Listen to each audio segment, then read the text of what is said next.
ግን ይሄ መጽሐፉ የሚያወራው አይነት ደስታ እኔ ጨምራለሁ ብሎ ያለው ደስታ በምርኮ ጊዜ ሰው ምርኮን ሲካፈል ደስ የሚለው ደስታ የሚመጣው እዚህ ጋር በተጻፈው ቃል ኪዳን።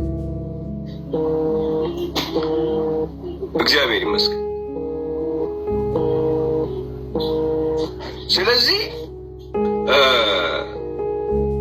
ይህንን ጉዳይ ወደ ጎን ማድረግ አንችልም።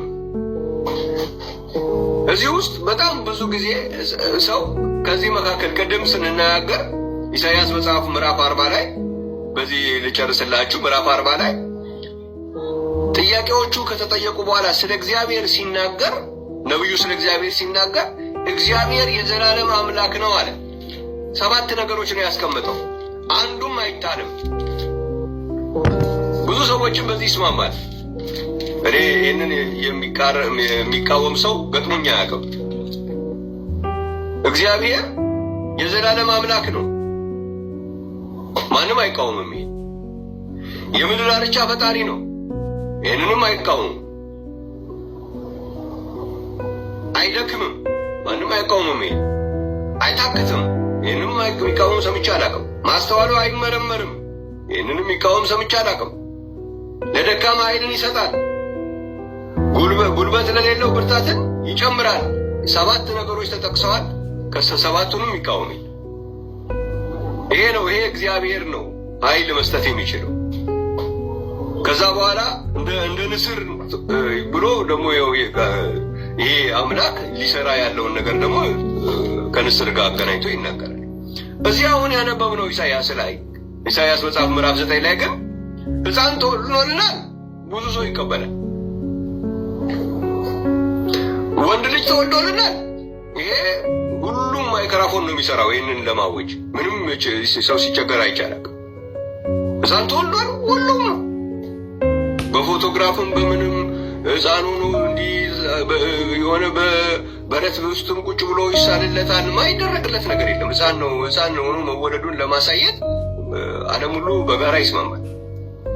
ወንድ ልጅም ተሰጥቶናል። ይህንንም የሚቃረን ሰምቼ አላውቅም እስካሁን።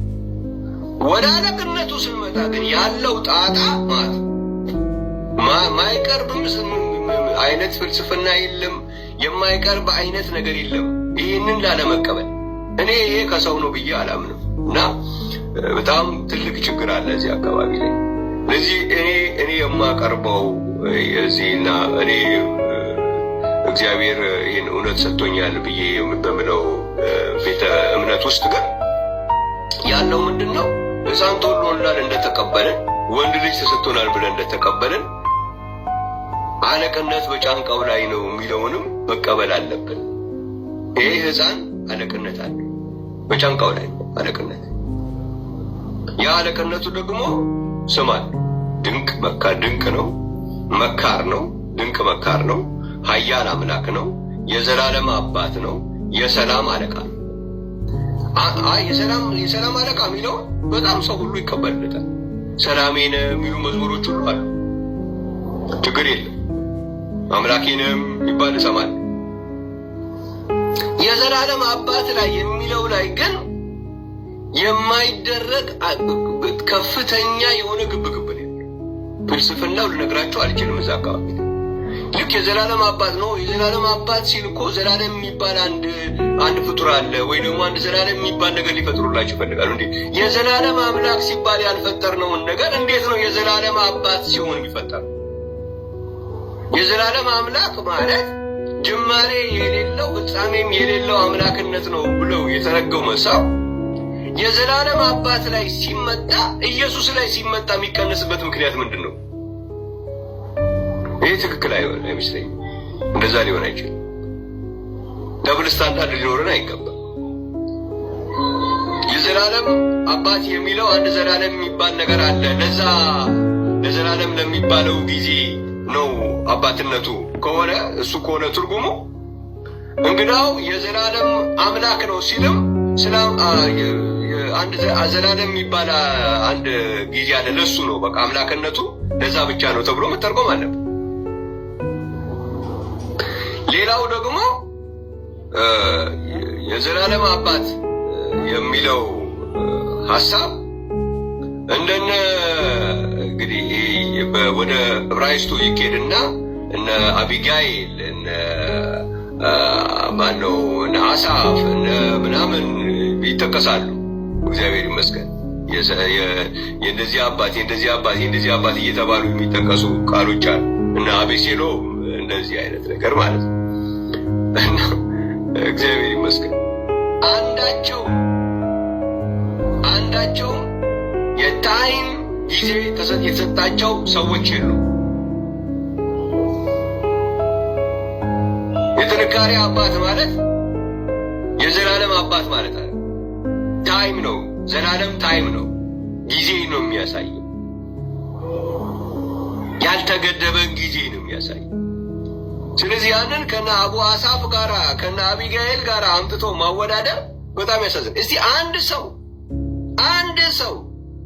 በዕብራይስጥ አላችሁት በምን አላችሁት የፈለጋችሁት እንኳን የማይመጣ ነገር የለም።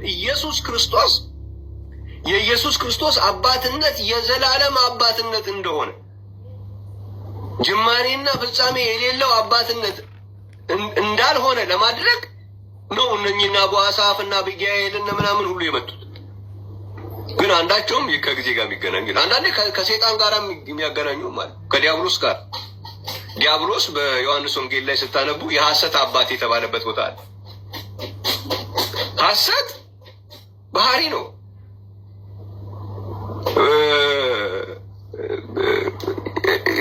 ታይም አይደለም። ሐሰት የሚባል ጊዜ የለም። ሐሰት የሚባል ጊዜ የለም። ያንን አምጥተን እግዚአብሔር የዘላለም አምላክ ከሚለው ጋር እናገናኛለን። እግዚአብሔር የዘላለም አምላክ የተባለበትን አምጥተን ከዛ ጋር ይገናኛል? እንደዛ ሊሆን አይችልም። ታይም አለ። ይሄ የተሰጠው ወደድንም ጠላንም ልንሽረው የማንችለው ነገር ከኢየሱስና ከኢየሱስ በስተቀር የዘላለም አባት ተብሎ የተጠራ በመጽሐፍ ቅዱስ ውስጥ አይደለም። ይሄ ከራእይ ከዘፍጥረት እስከ ራእይ ባለው መጽሐፍ ብቻ አይደለም አለ የምትሏቸው የተፈለገው አይነት አባቶች ጻፉ የሚባለው መጽሐፎች በሙሉ ተከምረው አሉ የሚባሉ የታሪክ መጽሐፍ ተከምረው አብሉ የሚባሉ ዲክሽነሪዎች ተከምረው አሉ የሚባሉ ኢንሳይክሎፒዲያዎች ሁሉ ተጀምረው ከኢየሱስ በስተቀር የዘላለም አባት ተብሎ የተጠራ ማንም የለም። ይህንን ከኢየሱስ ላይ መንጠቅ አንችልም። የለም ምንም ማድረግ አይቻልም። ያለው አማራጭ ወይ መካድ ወይ መቀበል ብቻ ነው። ኢየሱስ የዘላለም ልጅ አይደለም የተባለው የዘላለም አባት ነው። ይህንንም መንጠቅ አንችልም። የዘላለም አባት ማለት ስለማይፈልጉ የዘላለም ልጅ የሚባል ተሰጡት ማለት ነው። የተጻፈውን አይሉለትም፣ ያልተጻፈውን ግን ይሉለታል። እግዚአብሔር የተመሰገነ ይሁን። ስለዚህ ይሄ ከላይ የተቀመጠው ቃል ኪዳን ክሌም ማድረግ የሚፈልግ ጨለማ ውስጥ አይደለም ማለት በፉከራ አይሆንም።